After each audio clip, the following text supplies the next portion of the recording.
Colony ఇవన్నీ కూడా మన టౌన్లో ఉన్న హ్యాబిటేషన్స్ అన్ని రాయండి. మీరు లెటర్ ప్రిపేర్ చేయండి, దాని మీద ఆ పంచాయతీ వాళ్ళ సంతకాలు తీసుకొని దీన్ని మున్సిపాలిటీ కలిపి దానికి ప్రపోజల్ పంపండి. ఇట్లాగే ఇంకా టౌన్లో ఇంకా వేరే జాలపాలెం పంచాయతీలో కొన్ని ఉన్నాయి. మీరు టౌన్ చుట్టూరు ఏ ఏరియాలు మనకు కావాలో పంచాయతీల వారికి లెటర్లు రెడీ చేయండి.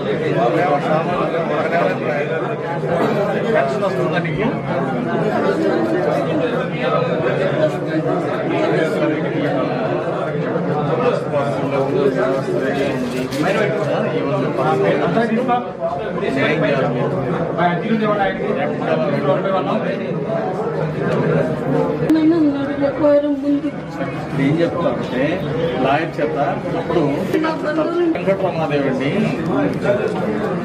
ఎక్కల వెంకటరమాదేవి భర్త పూర్ణచంద్రరావు ఏమో ఆస్తి రాయించుకున్నాడో మన తమ్ముడు. ఇప్పుడే ఇంట్లో నుండి బయటికి పంపించాడు. మీ బ్రదర్ పేరు ఏంటమ్మా?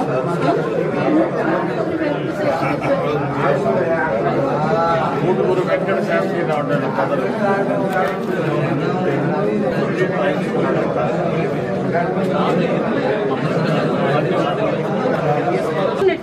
నా సామాను కానీ మొత్తం ఆ ఇంట్లోనే ఉంది.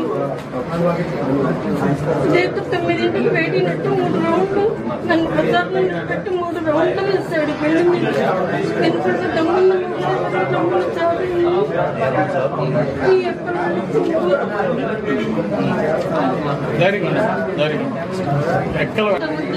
వాళ్ళ మీద కేసు పెట్టాడు. మా బంధువులు మా వారు అన్నయ్య కొడుకు వాళ్ళు ఉంటారు. వాళ్ళ మీద కేసు పెట్టాడు. నన్ను పెట్టారు. చాలా కేసులు పెడుతున్నాడు. ఎవరన్నా మాట్లాడినా కానీ నన్ను ఎవరన్నా ఇట్లా ఆడుతున్నారు కానీ వాళ్ళ మీద కేసు. వైసీపీ హయాంలో మా స్థలాన్ని కబ్జా చేశారండి. పిఎస్ ఖాన్ అనే వ్యక్తి, ఇంకా ఆయన అనుచరులు, ఇంకా పేర్లు గంటా సుబాని కొడుకు జహంగీరు, దర్గా సుబాని, ఇంకా హన్నేసా అనేవాళ్ళు, కొంతమంది సలీం, వీళ్ళు రాతపూర్వకం కూడా అన్ని ఎఫ్ఎంబి కాగితాలన్నీ మార్చేశారండి. ఇంకా మార్చి మాకు భయపెడుతున్నారు. మాకు అప్పుడు కూడా మన బొల్లా ఎంఏ అప్పుడు అక్కడికి వెళ్ళినా కూడా మాకు న్యాయం జరగలేదు. మీ టీడీపీ హయాంలో మాకు న్యాయం, గత వైసీపీ హయాంలో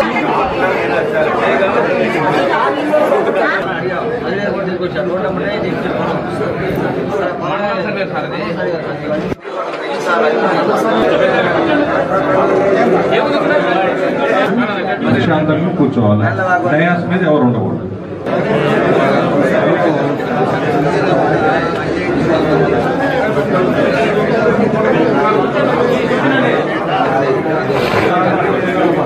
అదే కదా, ట్యాంకర్లు లేవు, బోరుల్లో నీళ్లు లేవు, సైడ్లు లేవు.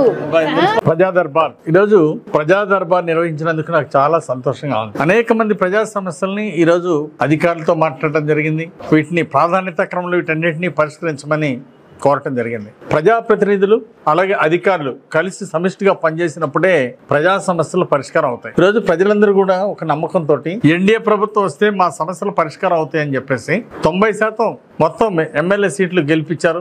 భారీ మెజారిటీతో పట్టం కట్టారు. సో మా మీద బాధ్యత ఉంది. ఈరోజు ప్రజా సమస్యలను పరిష్కరించే బాధ్యత మా మీద ఉంది. అందుకోసమే అధికారులతో ఫోన్లు చేసి మాట్లాడటం జరిగింది. వాళ్ళకి వచ్చినటువంటి రిప్రజెంటేషన్లకి ప్రాధాన్యత ఇచ్చి వాటిని స్కాన్ చేసి ఆఫీసు ద్వారా అఫీషియల్ గా కూడా అధికారులకు పంపిస్తున్నాము.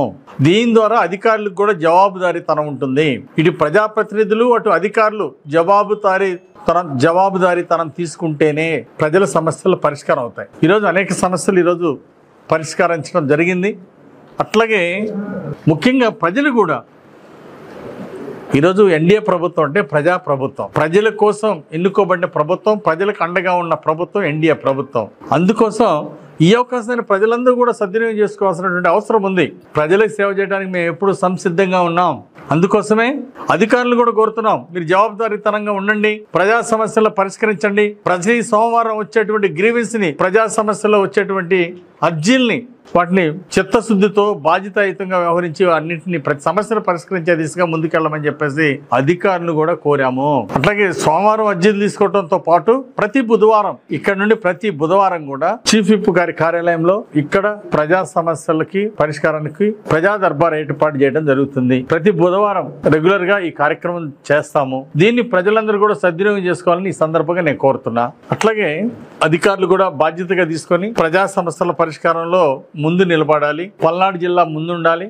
రాష్ట్రంలో వినుకొండ నంబర్ 1 గా ఉండాలి. ప్రజా సమస్యల పరిష్కారాలని అధికారులు కూడా కోరటం జరిగింది. ఈరోజు రాష్ట్రంలో ఒక ఆదర్శం కావాలి మన పల్నాడు జిల్లా, అట్లాగే మన వినుకొండ. ఈరోజు చంద్రబాబు గారే మాకు స్ఫూర్తి, నారా లోకేష్ గారు మాకు ఆదర్శం. వాళ్ళు ప్రజా దర్బారు పెట్టి అనేక సమస్యలను వాళ్ళు పరిష్కరించారు. ఆ బాటలో మేము ముందుకెళ్తున్నాం. కాబట్టి ఈ ప్రజా దర్బార్ని భవిష్యత్తులో కూడా కొనసాగిస్తాం. ప్రజా సమస్యల పరిష్కారమే మా ఎజెండా. దానికోసం ఇది చాలా ఉపయోగపడుతుంది. దీన్ని ప్రజలు కూడా సద్వినియోగం చేసుకుంటారని నేను ఆశాభావం వ్యక్తం చేస్తున్నా. అలాగే పంచాయతీ సర్పంచులు, పంచాయతీ సెక్రటరీలు, అధికారులు కూడా పంచాయతీ సెక్రటరీలు, విఆర్ఓలు అందరూ కూడా ఎక్కడికక్కడ ఎంఆర్ఓలు, ఎండిఓలతో పాటు పంచాయతీ సెక్రటరీలు, విఆర్ఓలు కూడా బాధ్యత తీసుకోవాలి. ప్రజా సమస్యల పరిష్కారంలో బాధ్యత తీసుకోవాలని ఈ సందర్భంగా కోరుతున్నా.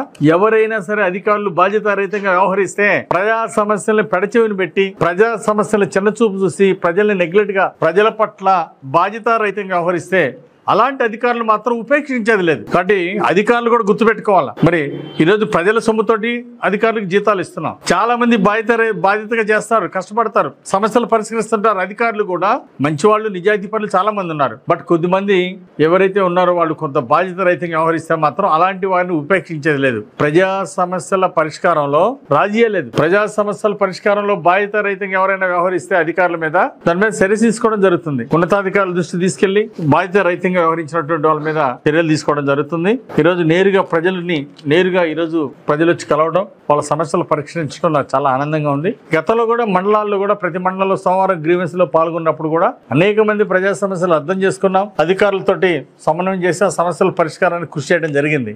ఈరోజు ప్రభుత్వ చీఫ్ విప్ కార్యాలయంలో కూడా ఇలాంటి గ్రీవెన్స్ పెడితే బాగుంటుంది అనేటువంటి ఆలోచనతోటి చంద్రబాబు గారిని, లోకేష్ గారిని ఆదర్శంగా తీసుకొని ఈరోజు ఈ గ్రీవెన్స్ స్టార్ట్ చేయడం జరిగింది. ఈ గ్రీవెన్స్ భవిష్యత్తులో కూడా కొనసాగిస్తామని ఈ సందర్భంగా తెలియజేస్తూ, దీర్ఘకాలిక సమస్యలు కూడా పరిష్కారం అయినందుకు నాకు చాలా సంతోషంగా ఉంది. ఇలాంటి గ్రీవెన్స్ ద్వారా దీనికి రిపోర్టర్స్, మీడియా సోదరులందరూ కూడా దీనికి పెద్ద ఎత్తున ప్రతిసారి కూడా సహకరిస్తున్నందుకు మీడియా సోదరులకి, ప్రజా సమస్యల పరిష్కారానికి కృషి చేస్తున్నటువంటి అధికారులకి అభినందనలు, ధన్యవాదాలు తెలియజేస్తున్నా. ప్రజల భవిష్యత్తులో కూడా